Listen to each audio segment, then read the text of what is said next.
నారాయణమూర్తి ఏమన్నాడంటే ఒకసారి ఏదో సందర్భంలో నేనేమన్నా అంటే చూడయా, బొట్టు పెట్టుకుంటావు, కమ్మి సిద్ధాంతాలు చెప్తావు, ఒక్కరివే 10 మందిని కొట్టావు, ఒక్కరిని 10 మందిని కొట్టడం కరెక్టేనా? నువ్వు నక్సలైట్ల సినిమాలు తీస్తావు, నక్సలైట్లు ఎప్పుడు కోపంతో ఉంటారా? కళలకు నవ్వుతారు, సరదా ఉంటారు, నువ్వు ఊట చిన్నరించుకుంటావు.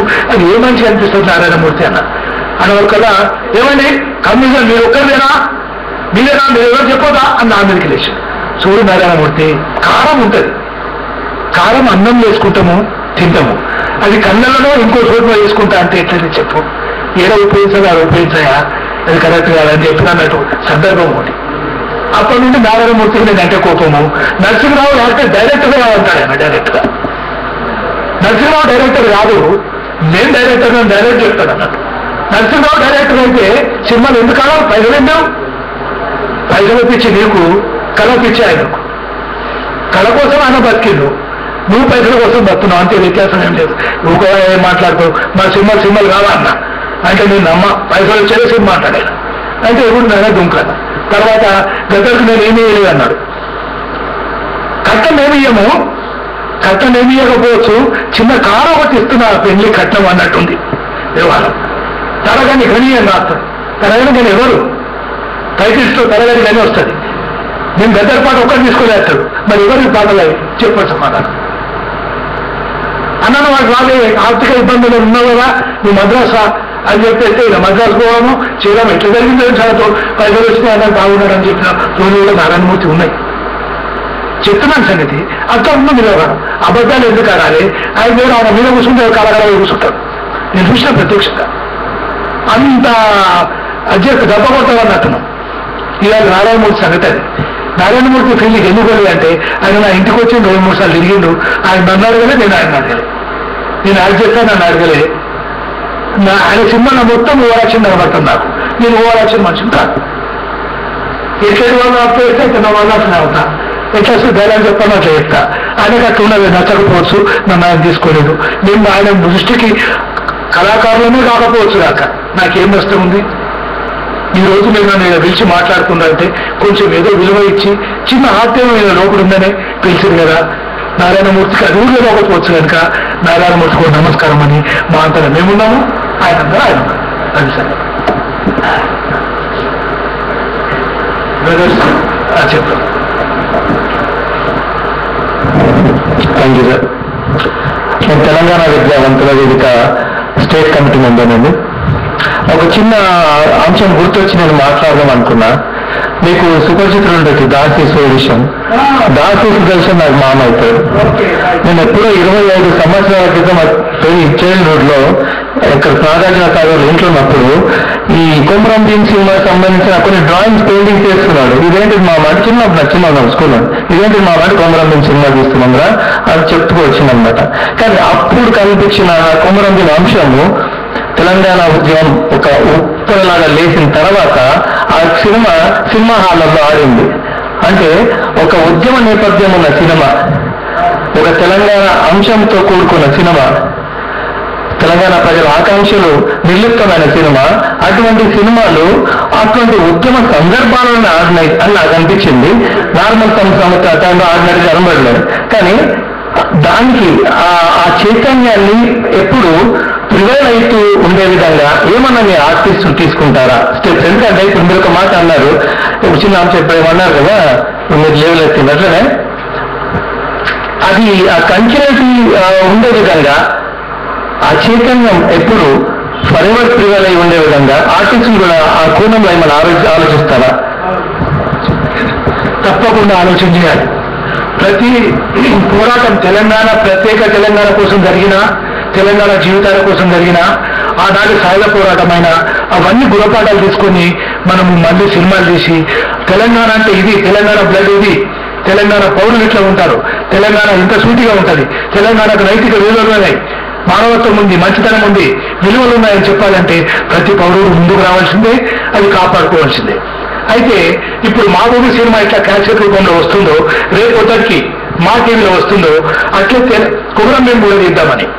కొమరంభీం కూడా సీరియల్ని మనం అమ్ముదాము, మనం ప్రతి ఇంటికి చూపిద్దాం, మనం ఊరికి చూపిద్దాం, దాని స్ఫూర్తిని ఎక్కడ తగ్గకుండా ప్రయత్నం చేద్దామనే ఆలోచన మాకుంది. అది హిందీలో తీసే ప్రపోజల్ కూడా ఈ మధ్య మేము పెట్టడం జరిగింది.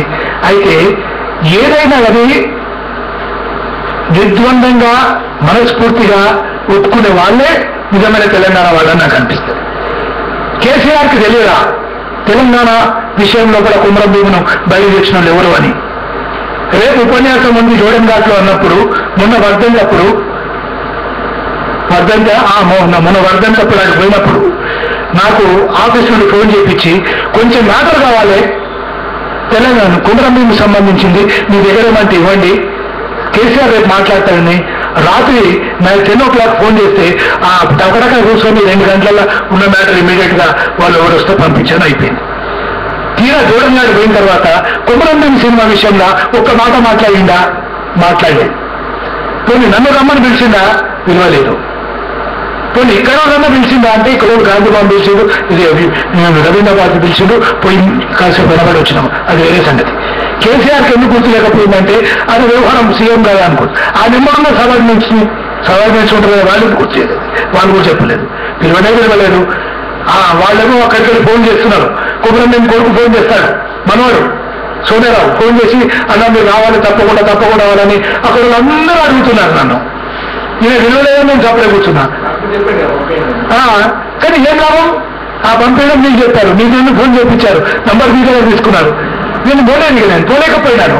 నేను అది పోతే ఏం చేస్తారంటే అందరూ పైన కూర్చుంటారు, నన్ను కింద కూర్చుని పెడతారు. నాకు ఛాన్స్ కూడా లేదు మాట్లాడడానికి. నేను ఎందుకు వచ్చినా అది అని చెప్పేసి చెప్పలేకున్నా. ఇంకొక విషయం ఏంటి, ఆడ దేశపతి శ్రీనివాసు ఒక పాడవాడిండు, దాకటి మారేట్లే దాదా కుమరంభీమం జయన్కటు కోయదాదం జయన్కటు అని పాడవాడింది ఆయన. పాడవాడిన తర్వాత తెలంగాణ పేపర్లో దేశపతి శ్రీనివాసు గోండి భాష నేర్చుకుంటున్నాడు, గోండి భాషలో పాడవాడిండు, దేశపతి శ్రీనివాస్ గురించి పొగుతూ రాశాడు. మరి ఆ పాట ఎవరిది, ఎక్కడిది, ఎవరు రాసిండ్రు? సినిమా తెలియదా? ఆ పాట కుమరంభీం పాట, కుమరంభీముడు నేనేం చేసిన పాట, నేను రాసిన పాట. ఒక్క మాట చెప్పొచ్చు కదా, నా పేరు చెప్పకపోతే బా కుమరంభీంలో పాట పాడుతున్నా అని చెప్పొచ్చు కదా, అది కూడా చెప్పలేదు. మన వాళ్ళే ఇట్లా వక్రబుద్ధిలో వెళ్ళిపోతుంటే ఇక మనం ఏం మాట్లాడతాం? రేపు పొద్దున కళాకారులను ఎట్లా సృష్టించి ఏం మాట్లాడతాం? నేను రిక్వెస్ట్ చేసి చెప్తా, బతిలాలు చెప్తా, తల్లి నా జీవిత అనుభవం నుండి ఏమన్నా తీసుకోండి అవి అట్లాంటి యువకులు. కానీ మీరు నిక్కచ్చిగా కరెక్ట్గా బతకండి, నైతిక విలువలు చంపుకోకండి, నైతిక విలువలు కాపాడుకుంటేనే మనిషిగా ఉంటాడు అని చెప్తా. నేను సినిమా గురించి చెప్తా, నటన గురించి చెప్తా, యాక్టింగ్ గురించి చెప్తా, కథ గురించి చెప్తా, పాట గురించి చెప్తా, కాకపోతే ఇంకా రచన వ్యాసంగం గురించి చెప్తా. కానీ అంతకు గురించి నేను ఏం చేయగలను? కానీ మనలోనే వక్ర బుద్ధిలో ఉంటే ఇప్పుడు ఎట్లా అవుతుంది అని చెప్పేసి అనిపిస్తుంది అన్నట్టు. బ్రదర్స్, ఇట్లా ఉంటుంది వ్యవహారము. కనుక రేపు చెప్పేది ఏమంటే సినిమా తీద్దాం, సినిమా ప్రజలకు వెళ్ళిపోతే చూద్దాం. ఇప్పటికీ వీలైనంత మందికి నా దగ్గర ఉన్న తవరకు ఇస్తూనే ఉన్నా. సీడీ తయారు చేసి సీడీ తీసుకోపో, నువ్వు కాపీ తీసుకో, ఇంకో కాపీ ఇంకొకరికి, అది ముట్టుకునే చేస్తారు పెట్టేలా. కుమరంభీం స్ఫూర్తి అట్లుంటుంది, నేర్చుకుంటారు, వింటారు, మీకు వచ్చిన బతికే ప్రయత్నం చేస్తారు. అల్లూరి సీతారామరావు ఎక్కువ, కుమరంభీం తక్కువ కాదు అని అదే చెప్తున్నాను. నా సాధ్యమైనంత రేపు సీడీ వస్తే మంచిదే, బాబులు వస్తే మంచిదే, ఇవన్నీ నేర్చుకోవాల్సినవి. ఇది ప్రజల సినిమా, ప్రజల కోసం ఉన్న మనము ప్రజల కోసం పనిచేయాలంటే వీటిని అభిమానించాలి, ప్రేమించాలి, ప్రజల దగ్గరకు పోయేటట్టు చూడాలని నా కోరిక. బ్రదర్స్, ఇంకా సరేనా?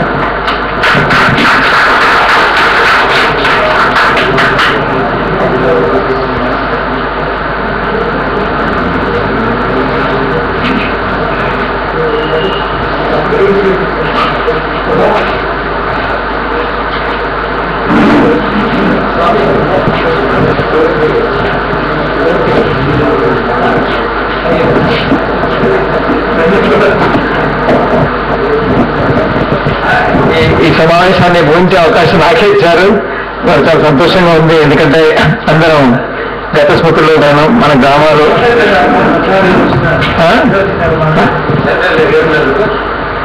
విజయసాయి సార్ మాకు సినిమా మేము చిన్న చూసాము. అందులో నిజాం సర్కార్ గురించి పాట ఉంది కదా సార్. కొడుకు నిజాం సర్కార్ కూడా అది కూడా పాడుతున్నాము. అప్పుడు మేము చిన్నప్పుడు కూడా పాట పాడుకుంటే విన్నాం. ఇవాళ అదే కేసీఆర్ నిజం మంచివాడు అని చెప్తున్నారు కదా, దాని మీద మీరే మంచిగా. ఇంకొకటి సార్, మీరు ఓటు వేయలేదు, నా ఓటు వేరే ఓటు వేస్తున్నారు అని అంటున్నారు. మీరు వేరే విధంగా అనుకోలేదు. అసలు ఓటర్ లిస్ట్ మీ పేరు ఓటు హక్కు లేకుండా చేస్తే వేరే వాళ్ళకి అవకాశం ఇచ్చినట్టు కూడా ఉండదు కదా అని నా అభిప్రాయం. ఇప్పుడు మనం ఇంకోటికి అవకాశం ఇస్తున్నారు, మనమైతే ఓటు వేస్తలేము. నా ఓటు వేరే వాళ్ళతో ఓటు వేస్తున్నప్పుడు దానికి మనం అవకాశం ఇచ్చినట్టు అవుతుంది కదా. అటువంటి లేకుండా మనం చేసుకుంటే వేరే వాళ్ళు మనకు మీ అభిప్రాయం మా అభిప్రాయం వేరు ఉండొచ్చు. నా అభిప్రాయాన్ని మీరు చెప్తారు. ఆ ఓటర్ లిస్ట్ పేరు కూడా ఇంకోటి దొంగ ఓటు వేయరు. మన అభిప్రాయాన్ని వాడు పట్టించినట్టు అవుతుంది, దొంగలకు రాజ్యం ఇచ్చినట్టు అవుతుంది.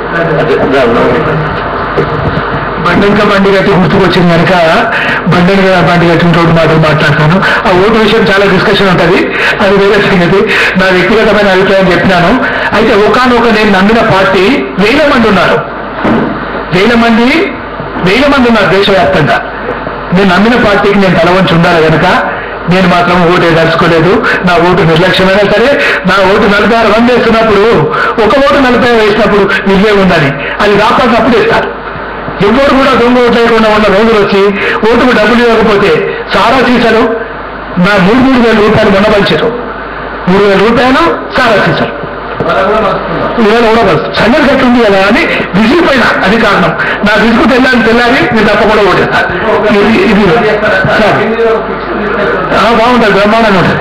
బ్రహ్మాండంగా ఉంటుంది కానీ గవర్నమెంట్ వాళ్ళకి సర్టిఫికేట్ ఇవ్వాలి కదా. సర్టిఫికేట్ ఇవ్వాలి ఇక అది మూసేస్తారు. ఎవరు తీసిన అంత ఎంట పడతారు. నిన్ను నన్ను ఇద్దరు నష్టం తీసుకుపోయి కాల్చేస్తారు.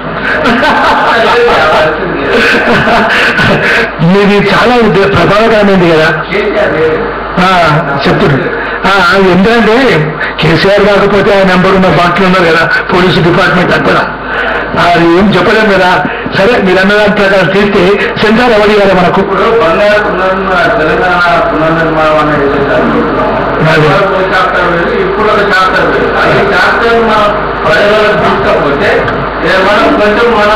అదే బాగుంటుంది.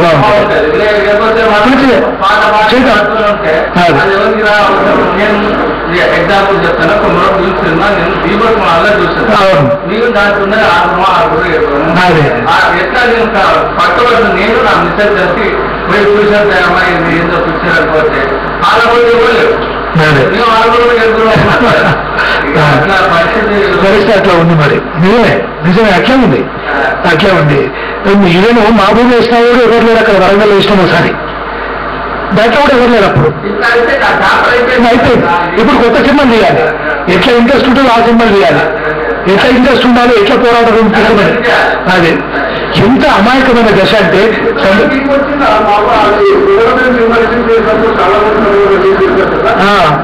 డబ్బు వచ్చింది అంటున్నారా? డబ్బు దానికి వచ్చినట్టుగానే ఉంది కానీ థియేటర్ ఎందుకు డబ్బులు పోయినాయి. మరి డబ్బులు వచ్చినాయి, దానికి వచ్చినాయి కానీ థియేటర్ ఎందుకు డబ్బులు పోయినాయి మిగిలివే. పోతే ఇంకోటి ఏమంటే ప్రింట్ చేయాలంటే మళ్ళీ 20 లక్షల రూపాయలు కావాల్సి వచ్చింది. ఆ ప్రింట్ చేసిన గవర్నమెంట్ అవుతుంటే మళ్ళీ అట్లా అందరు దాన్ని ఆపడానికి ఎంత విషయ ప్రయత్నం చేసాం. ఆయన రిలీజ్ చేసినాం అన్నట్టు సంగతి అట్లా జరిగింది. ఒక్క సందర్భం చెప్పేసి ఎంత అమాయకమైన దశ ఉండనో ఒక్కసారి చెప్పి నేను ముగిస్తాను. తన ఓటాక్ అని చెప్తేప్పుడు చెప్పొద్దు, మీరు వచ్చిన మధ్యలో అడిగారు కనుక చెప్పడం జరిగింది. బ్రదర్ మీరు అడిగిన క్వశ్చన్ అంతే కదా.